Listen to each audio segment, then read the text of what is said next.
Hi, today's topic, Avogadro's law. Mr. Avogadro discovered equal volume has equal number of molecules.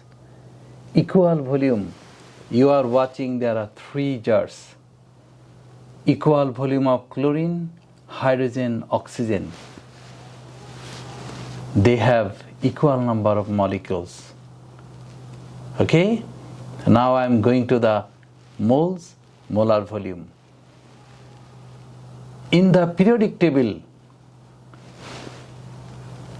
usually upper side mean molecular mass.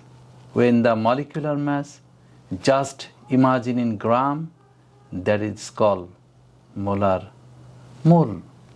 When MR would be imagined, will be converted into gram, that is called mole. Again, you are watching the mole of MR of chlorine 71. So 71 gram, this is 1 mole.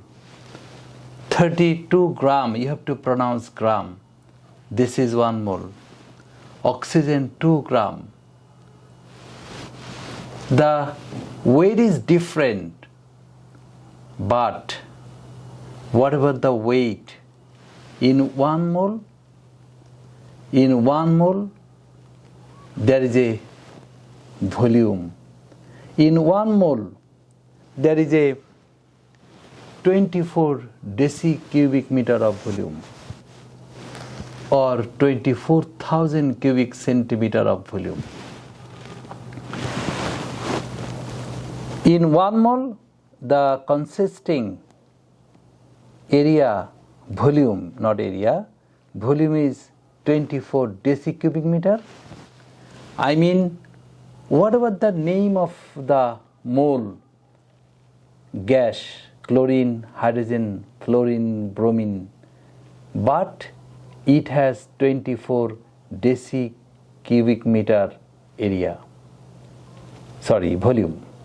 24 decicubic meter of volume, 24,000 cubic centimeter of volume, and this is called molar volume.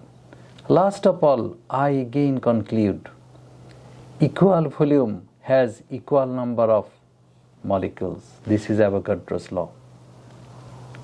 Mole mean when the MR, molecular mass, will be converted into gram, that is called moles. Every moles, whatever the name of the gas, every mole contains 24 decicubic meter of volume, or 24,000 cubic centimeter of volume. This is called molar volume. Thank you.